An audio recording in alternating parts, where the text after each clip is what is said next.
Alrighty, hey guys, Type back at you with another replay from two overdosed gaming players. We have Sal's in the bottom left, and we have Caps up here in the top right. I believe Caps is playing, I believe this happened on the ladder as well. And Caps is playing on a non-OD account, but he did send me the replay, so I know it is Caps. Protoss versus Zerg, so who's going to be the first aggressor? Will we see an early adept harass? Or maybe we will see a 6-pool. No, just kidding, we're not going to see a 6-pool. But what I'm seeing right now is it's probably going to be a more economic build from the two of them, with the pylon on the low ground. And I'm not seeing a spawning pool yet. And we have, yeah, he went Overlord, so he's definitely going to be throwing down a hatchery before the spawning pool. And we have Sal's little Proby coming up. Probius. He's always my favorite. If you don't know who Probius is, watch the Legacy of the Void cinematic. You'll understand. Is he going to see the Overlord? Yep.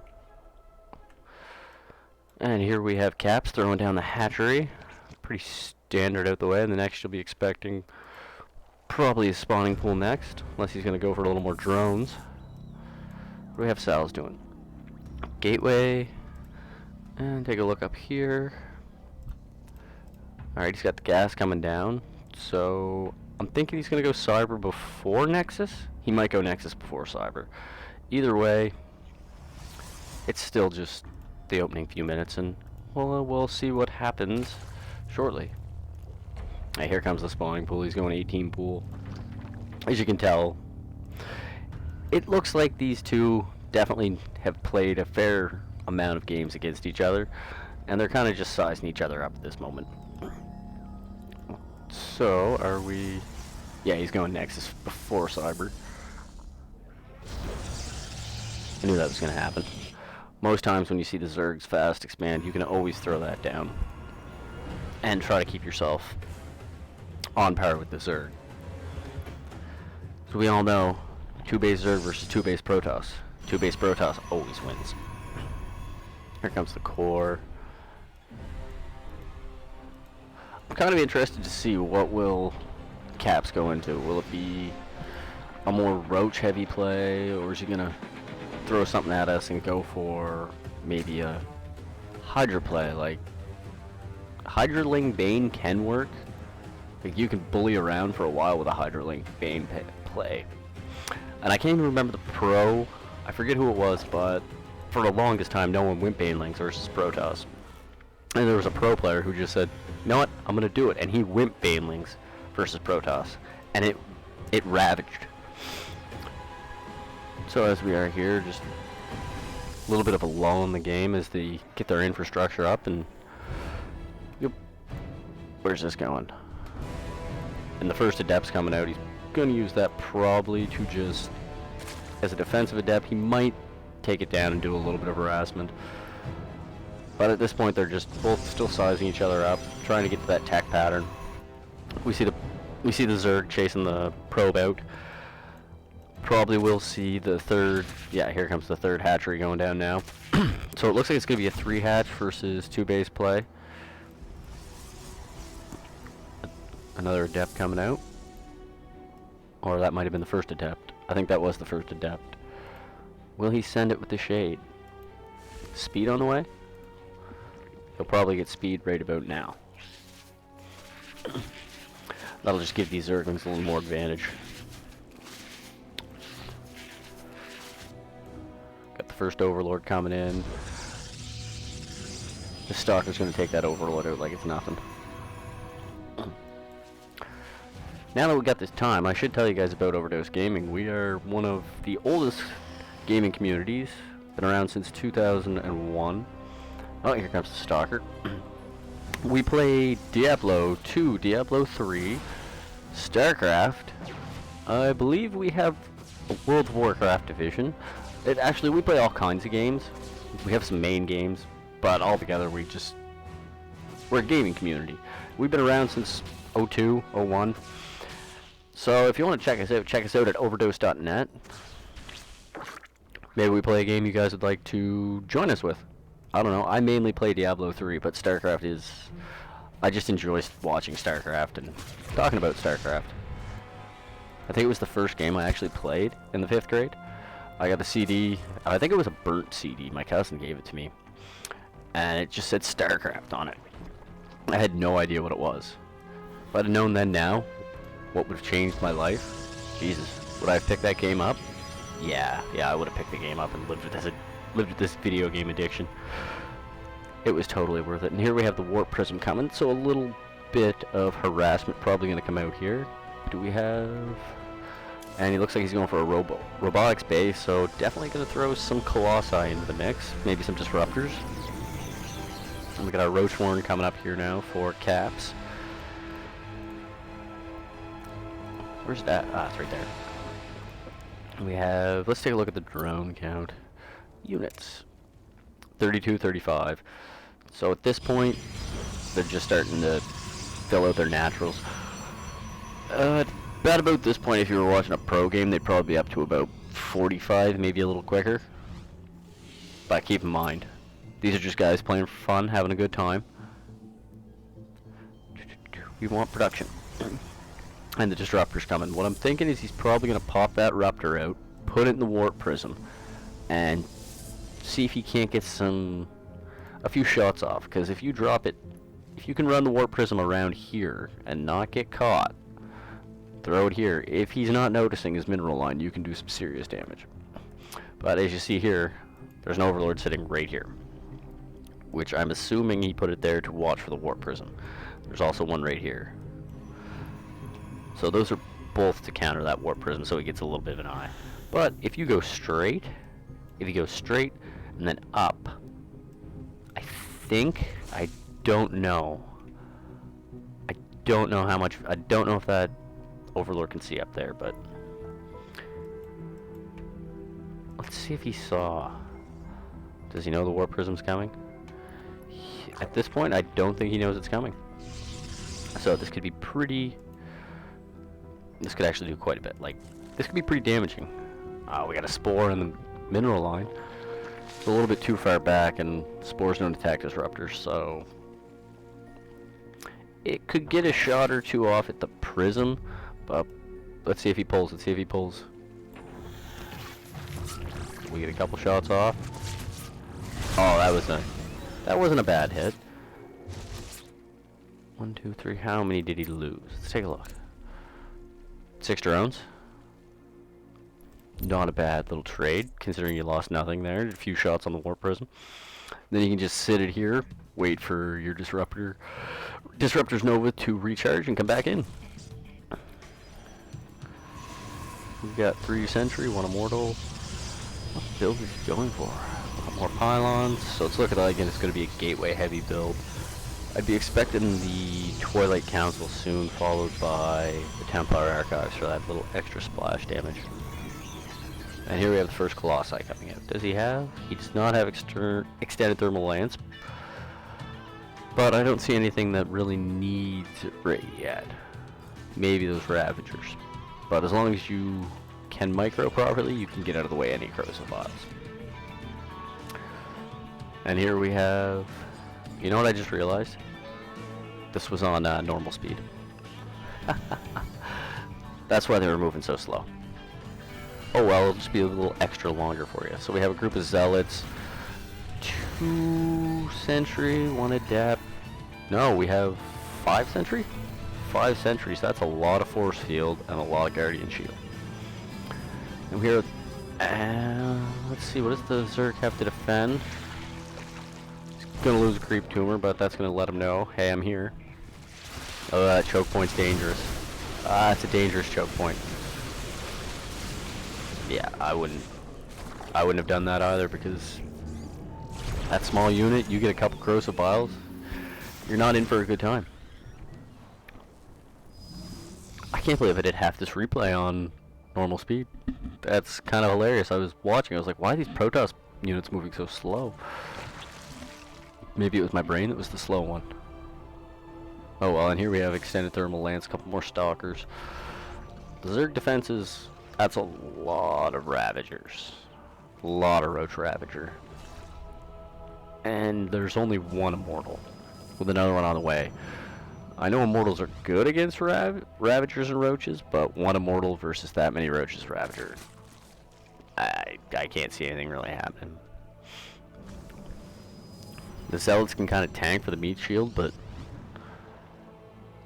if he has a good enough engagement and he micros properly, he can probably do a lot of damage, but that is a lot of Roaches and Ravagers. Ah, there goes the Disruptor without even getting a shot off. Huh? I'll give it to Sal's. I honestly thought when he was coming up that ramp, it might not have been a great idea, but he seemed to make it work, people. And now Caps is going to try and don't chase. Don't chase. You need everything. Yeah, you know what? Those are some bomb force fields. Like that is epic force field right there. I don't think I could do it that well. But Cap's still indoors. But let's look at the army tab. Active forces. Wow. It kind of is mistaking right there. But I don't know. I don't think this many Roaches and this many Ravagers could actually hold this small little death ball it's building. But Stalkers aren't the strongest things in the game. And he does have... Well, they're almost even on bases. The Zerg has the third already completely saturated in mining. Sal's is just getting his up and going. Third base, or the fourth base is on the way from Caps, and Sal's is going to pull back for now, as it seems. Yeah, that army's mainly Stalkers. If he gets hit with one or two good biles, that could be dangerous. Ooh, a little Mutalisk play coming. I thought he was going to get some Corruptors out, but I'm kind of wondering how these Mutalisks are going to do once these Stalkers get Blink. Until the Stalkers get Blink, the Mutalisk can kind of bully them and, you know, push them back. But once Blink comes up, you could chase those Mutas around all day. And, oh, please don't. Okay, I thought he was going to send them in. How did he go? And I mean, 7 Mutas versus that many Stalkers. Oh no, we're up to 9 Muta versus that many Stalkers. We're at 17 Stalkers. Even by the numbers, the Stalkers still win. I'd like to see some Baneling play maybe used. That would, like, with the softness of this army, I think if Caps threw some Banes in there, it would be pretty advantageous. Taking a fight off creep, I don't know how this is going to go. Unless he can push him back onto the creep. But yeah, you see those Stalkers are just picking apart. Taken apart by all those Roaches Ravagers.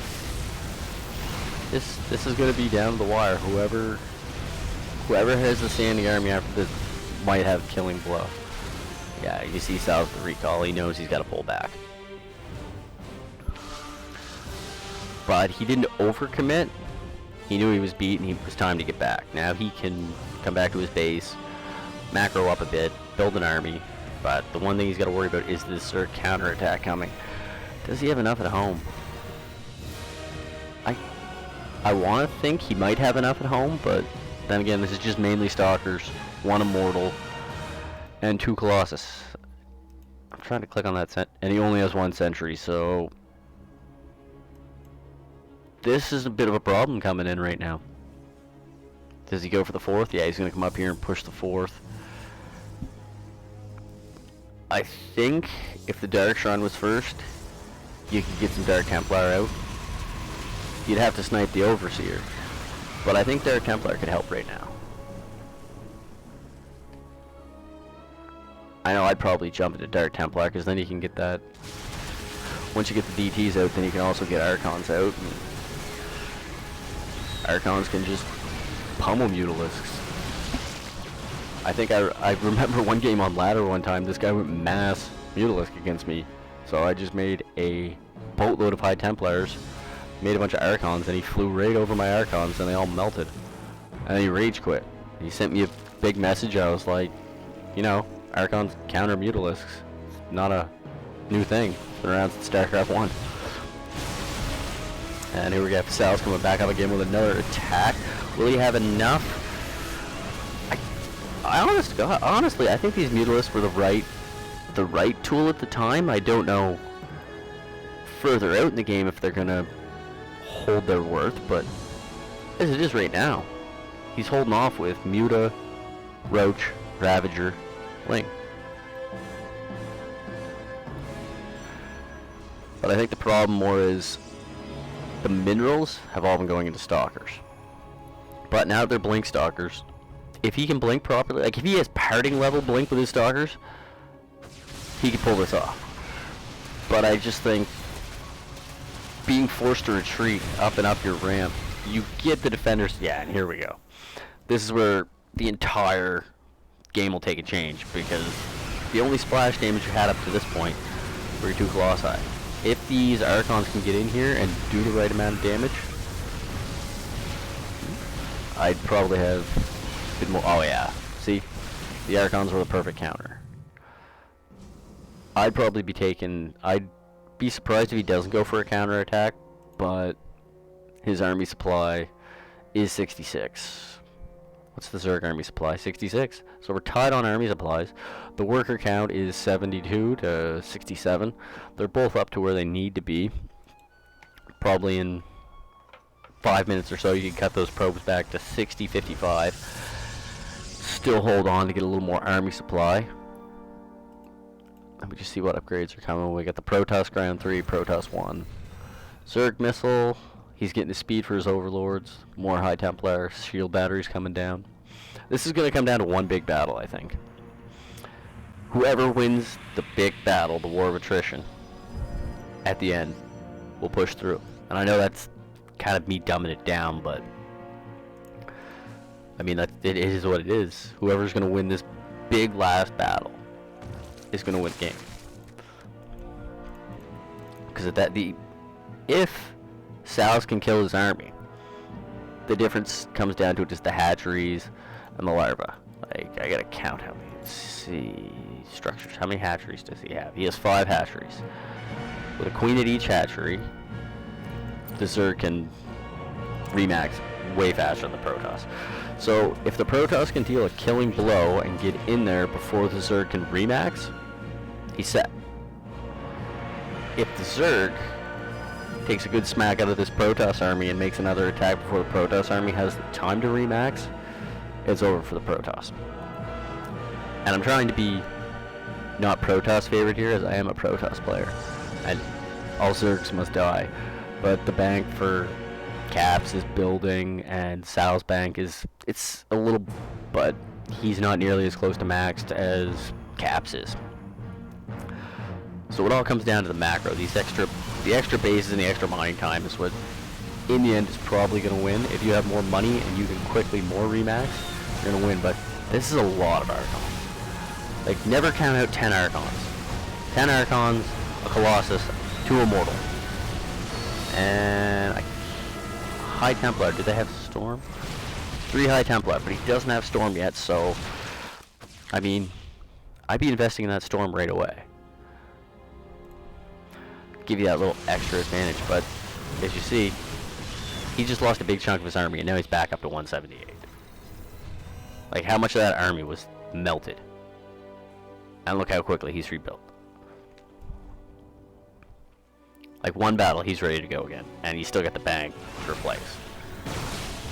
And that's kind of about the kind of thing about Zerg. Zerg is quick, they're efficient. Oh, if he gets pincered here, this might not be good.